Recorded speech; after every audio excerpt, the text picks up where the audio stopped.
큰 반역의 모습을 저희들이 보는데, 이 하나님께서 특별히 오므리 왕가를 멸하겠다, 그리고 새로운 왕가 예후 혁명을 일으키는 모습을 보게 됩니다.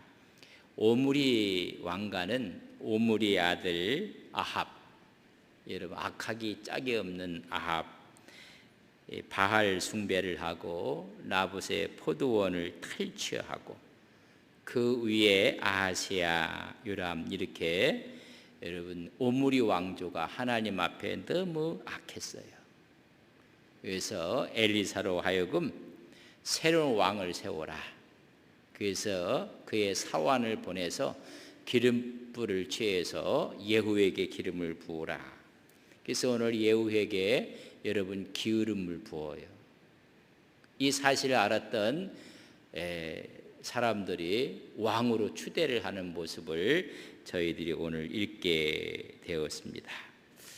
종교개혁을 일으켰던 남유다, 북이스라엘의 왕들이 있는데, 특별히 남쪽에는 아사왕, 여호사밧 왕, 히스기야 왕, 요시야 왕, 정말 하나님 마음을 흡족하게 했던 왕들이고, 이들은 종교개혁을 일으켰던 사람들이에요.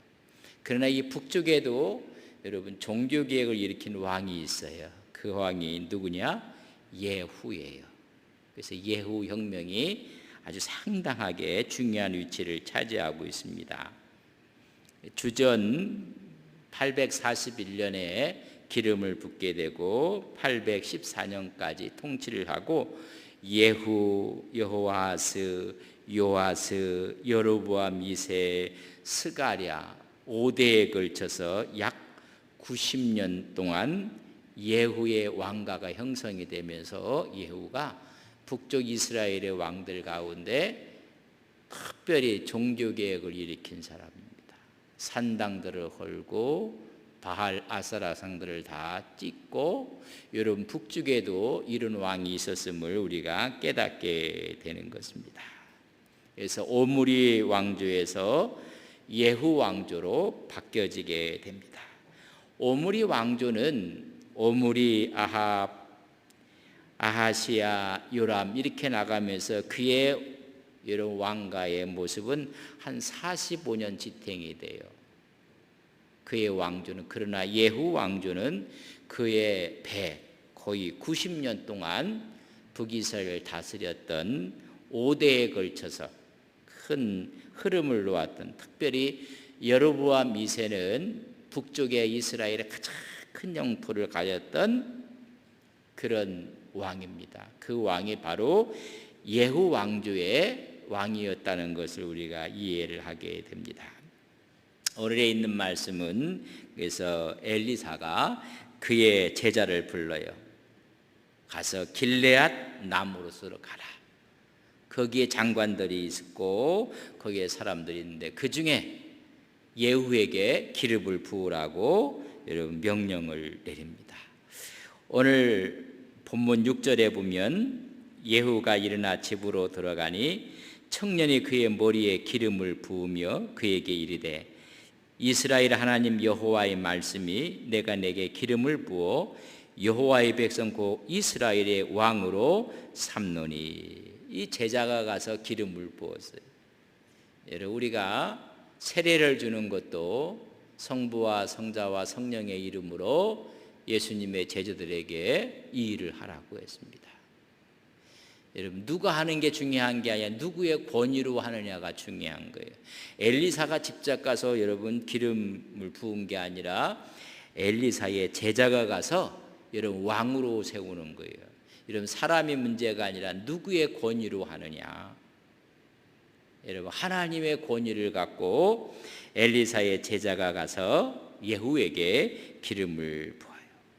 기름을 붓고 나서 하나님의 명령을 그에게 전하는데 7절 말씀입니다. 너는 내 주 아합의 집을 치라. 내가 나의 종 곧 선지자들의 피와 여호와의 종들의 피를 이세벨에게 갚아 주리라. 아합과 이세벨의 큰 죄악들을 여러분 기억하고 있는 것입니다.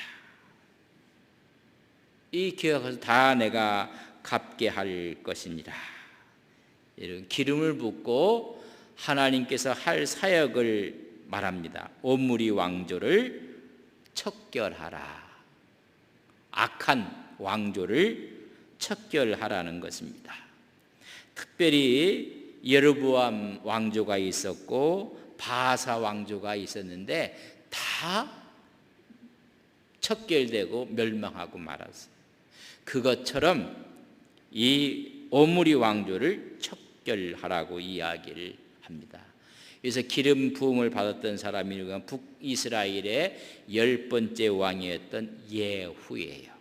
예후는 그는 여호와시다 이런 뜻을 갖고 있습니다.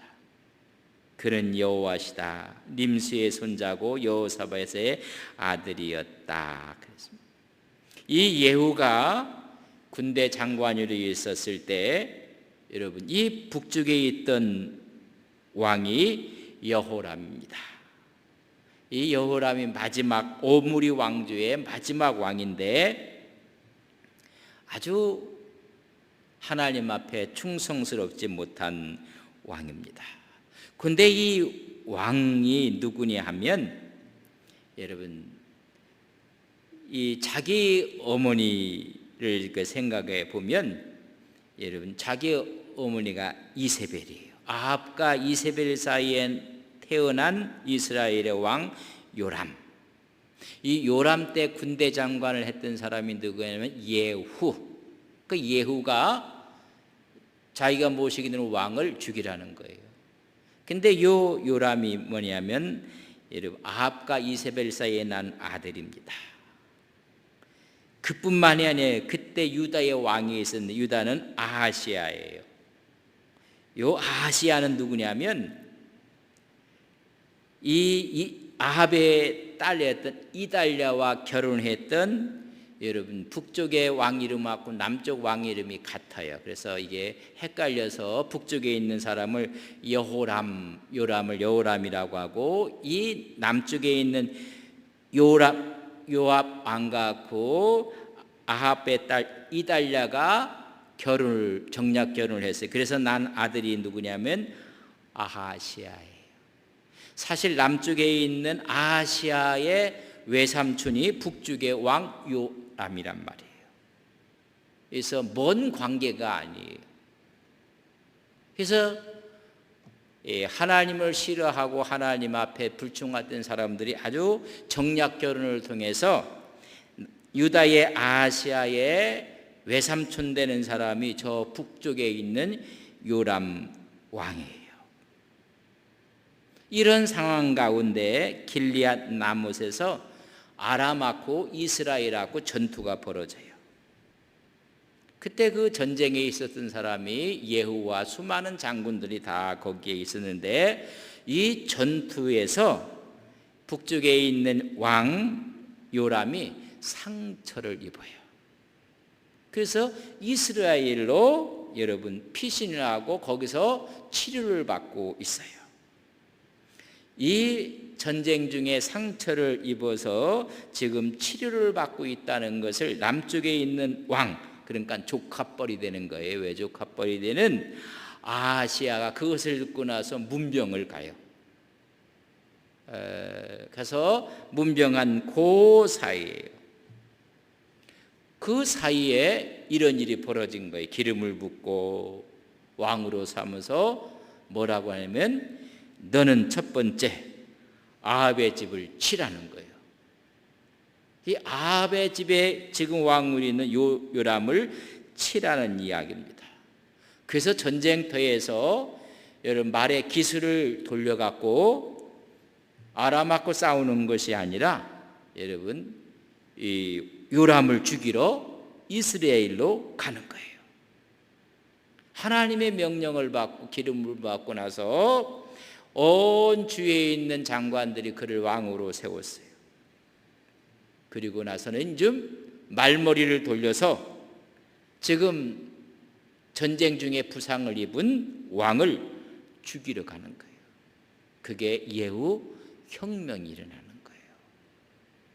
근데 좀 돌려서 이스라엘로 가고 있는데 왕이 봤더니 그때 이제 누구까지 왔어요? 자기 외조카였던 남쪽의 왕 아시아까지 와서 문병을 하고 있고, 그러니까 남북 왕들이 다 모여 있는 거예요. 그래서 전쟁터로부터 말이 달려오는 것을 보고를 받아요. 보고를 받고 왕이 사람을 내보내요. 전령을 내보내서 편안하냐고 물어봐라. 이게 무슨 일인가 알아보라고 보냅니다. 그랬더니 전령이 가서 돌아오질 않아요. 여러분, 예후를 만났던 이 전령이 물어볼 때 딴소리 하지 말고 내 뒤에 서라. 두 번째 사람을 또 내보냈어요. 그런데 그도 돌아오지 않아요. 그도 말하기를 내 뒤에 서라. 함께 그래서 여러분 이스라엘로 여러분 왕을 잡으러 가는 거예요. 그러니까 둘 다 들어오지 않아서 이제는 마지막에 왕하고 북쪽의 왕하고 남쪽의 왕이 오히려 자기들이 맞이하러 가요. 이런 일이 벌어져요. 여러분, 하나님께서 어둡게 하면 자기가 죽을 자리를 모르는 거예요. 하나님의 기름 부음을 받고 이렇게.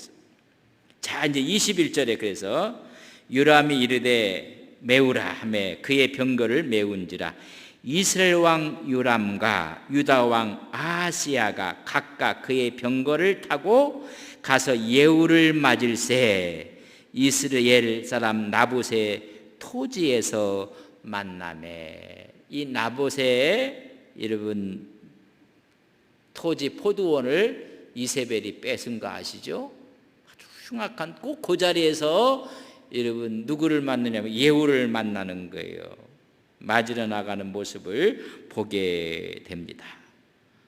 여러분, 자기를 지금 죽이러 오는 거예요. 사실 하나님의 명을 받고, 이것은 반역이 아니라 하나님의 심판을 시행하는 하나님의 종으로 가는 거예요. 이런 혁명이 일어났는데 이 혁명에 정당성을 주는 거예요. 예후가 권력력 때문에 반역을 한 것이 하나님의 말씀에 따라서 일을 하는 거예요. 근데 이 사실을 이 두 왕은 까맣게 모르고 있는 거예요. 그런 일들. 자, 22절 지금 문안을 해요. 요람이 예후를 보고 이르되 예후야 평안하냐 하니 대답하되 내 어머니 이세벨의 음행과 술수가 이렇게 많으니 어찌 이 나라가 평안히 있으랴, 이런 이야기예요. 지금 이 나라에 전쟁이 있고 어려운 것은 바로 너 때문에 그렇고 네 어머니 이세벨 때문에 그렇다는 거예요. 이때서야 이제 여러분 왕이 눈치를 채요. 아하, 반역이구나. 평안을 위해서 오는 게 아니라 이 어려운 상황의 핵심의 문제는 바로 오므리 왕조의 마지막 왕이었던 요람 너 때문에 그렇단 말이에요. 근데 너 때문에 그 이전에 누구냐면 너희 어머니 이세벨 때문에 이런 어려움이 있는 것이다 라는 이야기를 들어요. 들으니까 그 말을 듣자마자 이제 눈치를 채고 도망가는 거예요. 이제 도망갈 때 힘을 다해서 도망가지만은 화살에 맞아 죽어요. 여러분 24절에 보면 예후가 힘을 다하여 활을 당겨 요람의 두 팔 사이를 쏘니 화살이 그의 염통을 꿰뚫고 나오매 그가 병거 가운데 엎드려진지라. 예후가 힘을 다해서 활을 당겼다는 이야기는 눈치를 채자마자 요람이 여러분 도망가는 거예요. 그러니까 예후가 힘을 다해서 활을 당겨 두 팔 사이에 있는 염통을 꿰뚫러 여러분 살해하고 맙니다.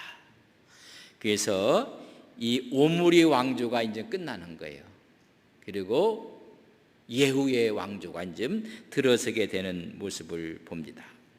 그때 여러분 외삼촌 뻘 되는 사람을 문병 왔다가 있던 조카 하나가 있었어요. 그게 여러분 누구라고요? 남쪽의 왕 아하시야예요. 그걸 보고 27절에 보면 유다 왕 아하시야가 이를 보고 정원의 정잣길로 도망하니 예후가 그 뒤를 쫓아가며 이르되 그도 병거 가운데서 죽이라 하매 이블루함 가까운 구루 비탈에서 치니 그가 무기토까지 도망하여 거기서 죽은지라. 잘못 문병 왔다가 여러분 남쪽에 있는 아하시아 왕도 죽어버리고 말아요. 그러니까 이 두 가문이 내려오면서 여러분 어찌 이세벨의 딸을 맞이해서 왕비로 삼고 이런 하나님이 싫어하는 일을 했은 이 두 왕의 왕가를 하나님이 여러분 치시는 거예요. 그러나 이 남쪽은 왕가는 바뀌지 않아요. 그러나 이 북쪽은 여러분 왕가 자체가 바뀌는 거예요. 그래서 예후 혁명이 이렇게 벌어져서 여러분 북쪽에 있는 요람도 죽고 남쪽 왕 아하시아도 전부 다 죽어버리고 말아요. 그렇다면 아직까지 살아있는 이세벨이 있어요. 이세벨을 여러분 죽이라고 해요. 이세벨은 궁 창문에서 내시들이 던져버려요. 예후가 창밖으로 던지라. 이 이세벨이 아주 치장을 하고 예후를 맞이하려고 했고 예후의 마음을 살려고 했다가 예후가 당장 창밖으로 던지라고 해요. 여러분 33절에 보면 이르되 그를 내려 던지라 하니 내려 던짐에 그의 피가 담과 말에게 튀더라. 예후가 그의 시체를 밟았더라. 여러분 이게 이세벨이 죽는 걸 얘기해. 다 읽지는 못했지만은 창문 밖으로 그를 던지라.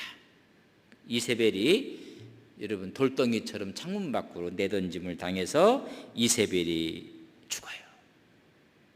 그를 호위했던 내시들의 손에 의해서 죽는 사람이 이세벨이에요. 그러니까 이 예후의 혁명을 일으키면서 아합의 왕자들이 있었어요.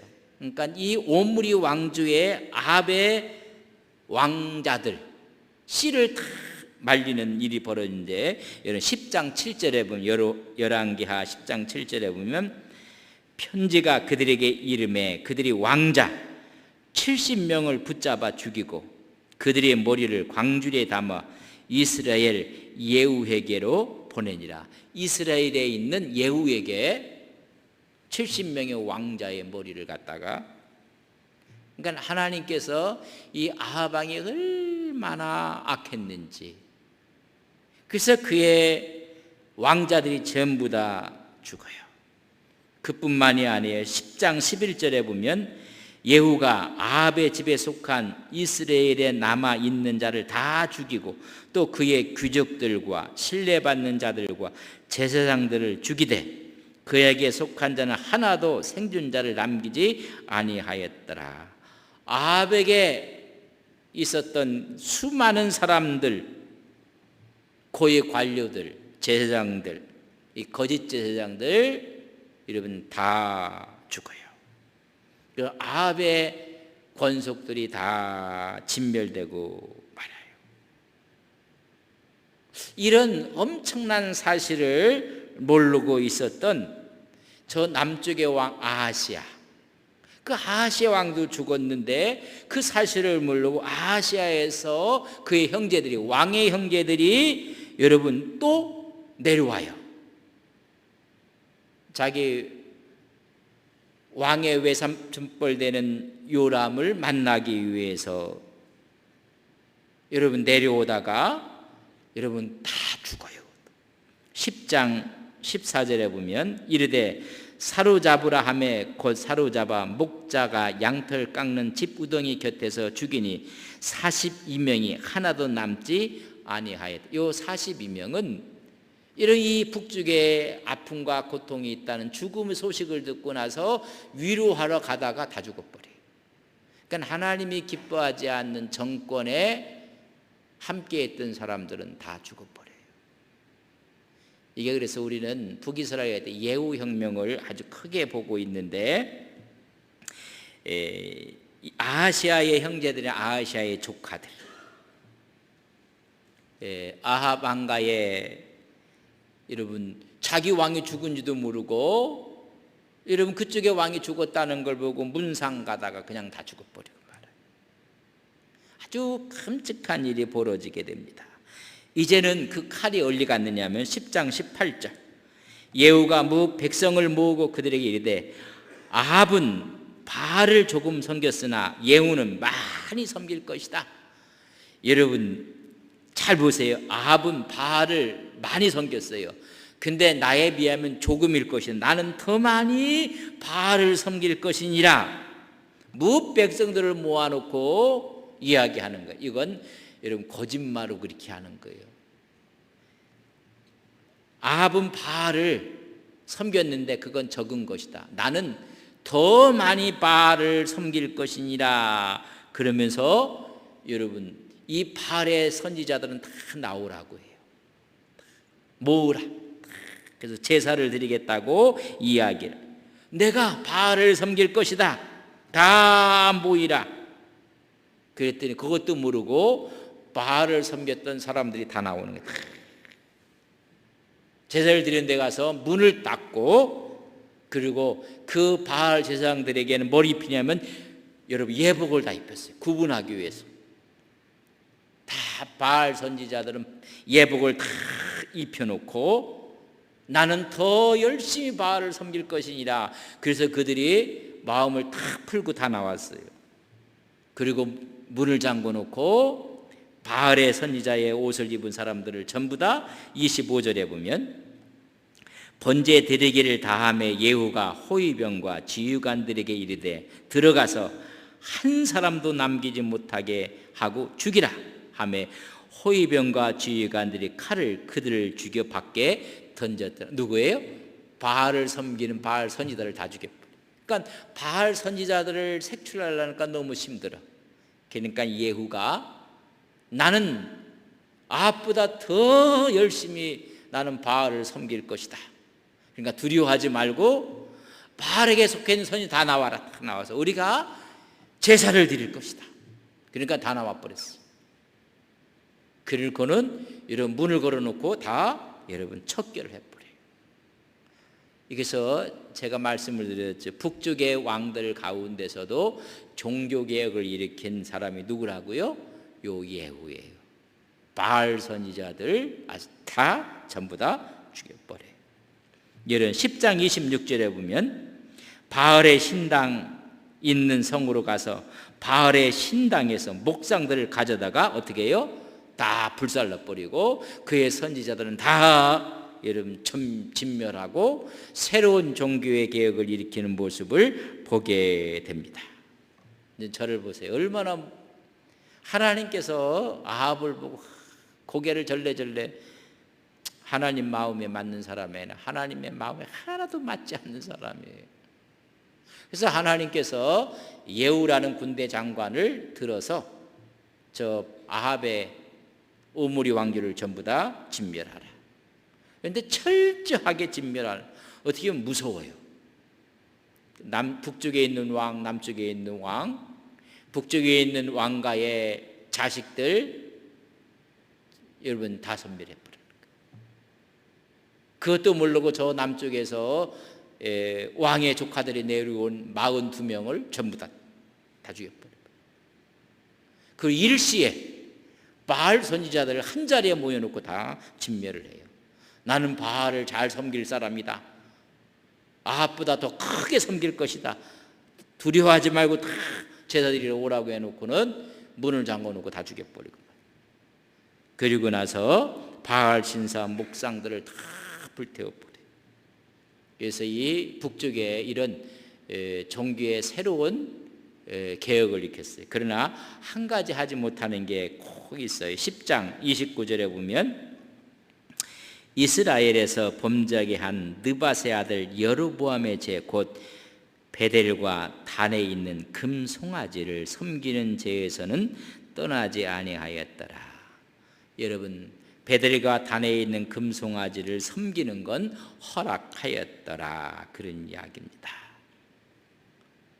그래서 이 미완성으로 끝나고 나는 모습을 보여요. 왜 그랬는지를 좀 이야기를 하겠습니다. 자, 그렇다면 예후 혁명을 일으킨 예후의 성품은 어떤 사람인가? 여러분, 이런 성품을 갖고 남과 북 왕국에 속한 왕족들을 철저하게 진멸하는 아주 대담한 자예요. 이렇게 대담한 자가 여러분 성경에 그렇게 많이 나오지 않아요. 너무 대담한 자고, 이 아합 가문을 다 진멸할 때 하나님의 심판의 도구로 사용되어졌다는 것을 그가 깨달아요.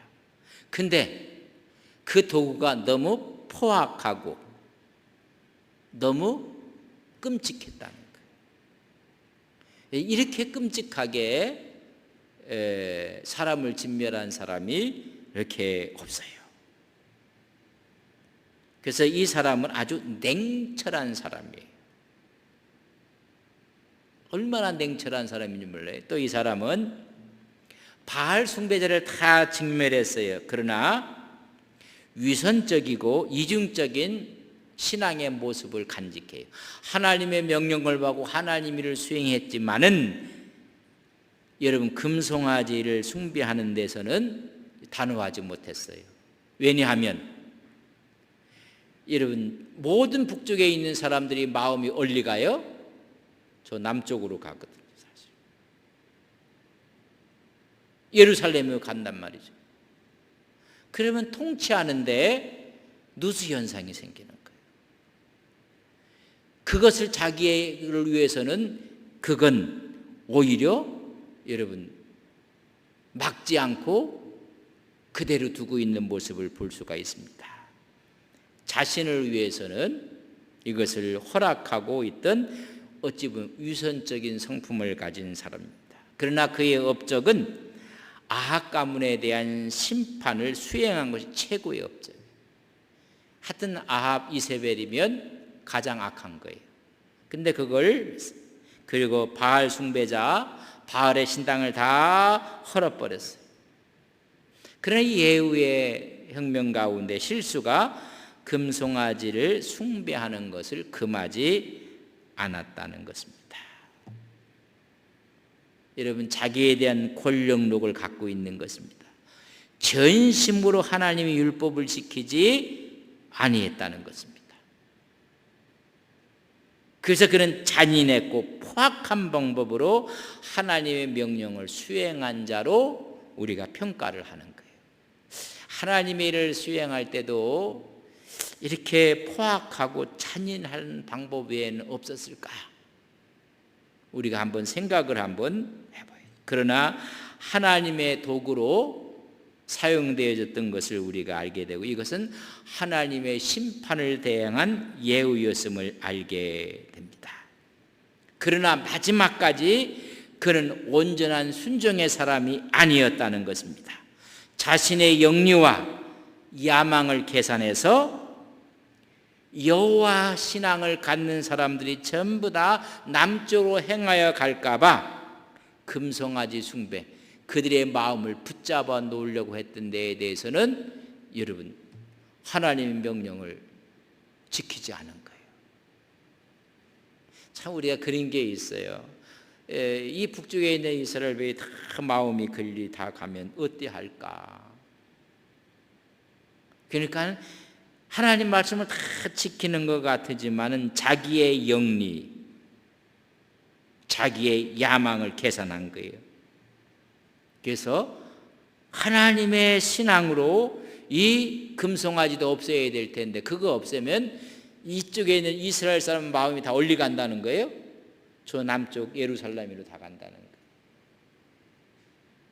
여러분 그렇게 되면 두 왕이 다 죽었고 하나님이 하시는 일이 또 다른 길이 있을 텐데 그걸 여러분 막는 거예요. 자기가 계산한 이익을 추구하는 모습이 마지막 순종하지 못했던 모습이에요.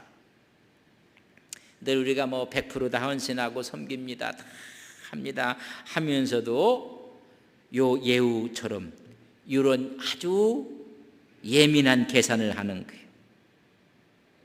어떤 이익 추구를 위해서 여러분 하나님의 영광을 온전히 이루지 못한다는 것입니다. 우리가 예후에서 한 가지 꼭 마음에 와 닿는 게 뭐냐면 마지막까지 해야 되는데 그 마지막은 자기의 여러분 영리를 위한 거예요. 자기의 자리를 보존하기 위해서 저 예루살렘에게 하나님의 성전에 하나님에게 마음을 빼앗기는 것을 막은 거예요. 여러분 이것까지 했더라면 예후는 영원한 하나님 앞에서 영광의 자리를 차지해야 할 텐데 그렇지 못해요. 그러나 하나님 앞에 이렇게 이 아합의 못된 이세벨의 못된 것에도 하나님의 심판의 도구로 사용했기 때문에 5대에 걸쳐서 그 왕가가 가장 길어요. 북쪽 이스라엘에 수많은 왕가가 세웠는데 그 중에 그래도 가장 쓰임을 받아서 여러분 90년간 북쪽 이스라엘을 다스렸던 예후 왕가를 이루게 되는 모습을 보게 됩니다. 우리는 마지막까지 하나님의 영광을 위해서 쓰임받는 그런 믿음의 신앙을 여러분 묵상하고 간직하는 귀한 종들이 되시기를 바랍니다. 하나님 이것까지 내놓아야 됩니까? 하나님 이것까지 바치 이런 그게 걸림돌이란 말이죠. 이제 지금 예후도 거기에 대해서 넘어진 거예요. 원래 이스라엘만 여로보암이 어떻게 했어요? 마음이 전부 다 예루살렘으로 가니까 거기 가지 마라. 우리의 신이 있다. 베델과 단에다 뭐 만들어 놨어요? 금송아지 만들어 놓고 거기 섬기라고 했거든요. 다 했는데 요 베델과 단에 있는 금송아지를 여러분 척결하지 못한 오점에 대한 실수를 갖고 있는 모습을 보게 됩니다. 여러분 영리적인 계산을 한 겁니다. 그리고 자기의 야망과 자기의 그런 권세에 대한 이야기를 하고 그것을 막아버리고 말았어요. 참 여기서 이제 한 3가지만 생각하고 오늘 마치려고 하는데 참 지도자가 누굴까? 오늘 예후를 세우는 거 보면 하나님이 세운 자가 참 지도자라는 것입니다. 오늘 6절에 보면 예후가 일어나 집으로 들어가니 청년이 그의 머리에 기름을 부으며 그에게 이르되 이스라엘 하나님 여호와의 말씀이 내가 내게 기름을 부어 여호와의 백성고 이스라엘의 왕으로 삼노라. 누가 세우는 지도자예요? 여러분 하나님이 세우는 지도자가 하나님의 허락하여 기름 부음을 받은 자가 여러분 진정한 지도자입니다. 하나님으로부터 온 권위를 인정받는 것입니다. 그렇기 때문에 예후의 혁명은 여러분 쿠데타가 아니에요. 하나님의 도구로 아름답게 쓰임받는 것입니다. 하나님이 세우실 때 하나님이 모든 것을 더해 주는 것입니다. 하나님께서 세울 때는 우리가 너무 여러분 무리하게 대시해도 안 돼요. 때가 되면 하나님께서 세우는 것인데 여러분 다윗도 마찬가지예요. 하나님이 세우신 지도자는 때가 되면 하나님께서 쓰시는 거거든요. 근데 우리는 하나님이 세우시는 지도자가 너무 성급할 때가 있어요. 여러분 차차로 하나님께 세우는. 두 번째는 하나님으로부터 지시받는 지도자가 여러분 진정한 지도자예요. 7절에 보면 너는 내 주 아합의 집을 치라. 내가 나의 종 곧 선지자의 피와 여호와의 종들의 피를 이세벨에게 갚아주리라. 이세벨이 못된 짓을 했다는 것입니다. 아합의 집을 어떻게 하라? 치라. 진정한 지도자는 하나님으로부터 여러분 명령을 받는 지시를 받는 지도자예요. 여러분 자기 어떤 것을 위한 것이나 하나님께서 나봇의 포도원을 강탈하고 살인하고 탐욕을 일삼았던 아합과 이세벨에 대한 증별입니다. 하나님의 도구로 사용되어지는 지도자의 모습을 봅니다. 여러분 우리가 하나님으로부터 말씀인가 주의 말씀으로 감동으로 온 것인가를 여러분 생각을 해요. 이건 좀 내 생각 내 뜻이 아니라 하나님의 명령입니다. 세 번째는 여러분 참되운 지도자들은 백성들이 다 따르는 지도자들, 백성들의 호응을 얻고 백성들의 지지를 얻고 전폭적인 여러분 지지를 얻는 것입니다. 13절 한번 보세요. 이런 기름 부음을 받았다는 이야기를 지금 이야기를 합니다. 그때 무리가 각각 자기의 옷을 급히 가져다가 섬들 위 곧 예후의 밑에 깔고 나팔을 불며 이르되 예후는 왕이라. 그의 장관들과 수많은 사람들이 그 말을 듣고 전폭적으로 지지하는 거예요. 이게 지도자라는 말이죠.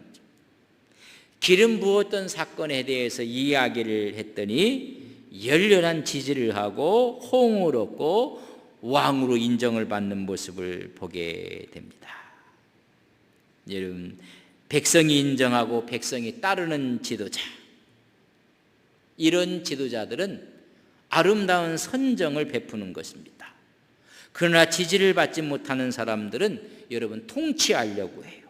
그리고 억압하고 폭정이 되는 거예요. 우리가 선정을 베푸는 지도자인지 폭정을 하는 지도자인지를 구별할 줄 아는 지혜가 필요해요.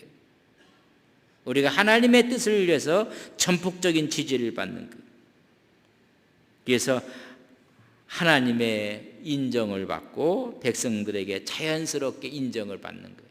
여러분, 하나님의 인정을 받고 하나님께서 하면 자연스럽게 사람들에게도 인정을 받고 사람의 지지를 받는 거예요.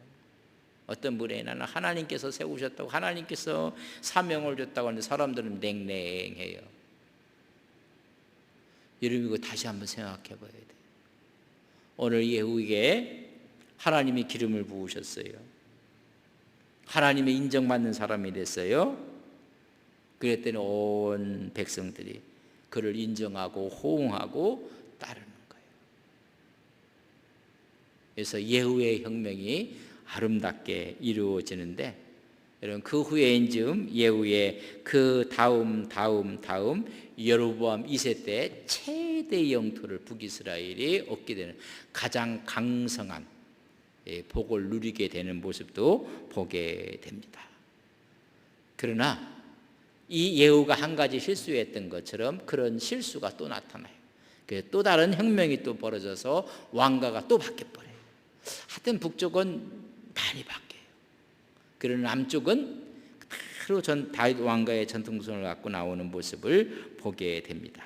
자, 예후는 하나님의 부름을 받고 하나님의 일을 사용한 하나님의 도구였습니다. 그러나 마지막에 한 가지 실수가, 여러분, 백성들의 마음을 빼앗길까 봐, 마음이 다 걸려갈까 봐 그들의 마음을 여러분 오히려 잡고 있었던 것이 그게 큰 실수 중에 실수예요. 우리가 다 하나님께 가면 우리는 박수 치면 돼요. 그가 그 마음 뺏어오려고 생각하지 마시고, 우리는 오히려 그걸 보고 기뻐하고 감사하고, 모든 사람이 하나님 앞에 나가는 것을 우리는 기뻐해야 돼요. 근데 하나님께 나가는 길을 우리가 막으면 안 돼요. 늘 하나님께 나가는 아름다운 믿음의 종들이 되시기를 주님의 이름으로 간절히 바랍니다.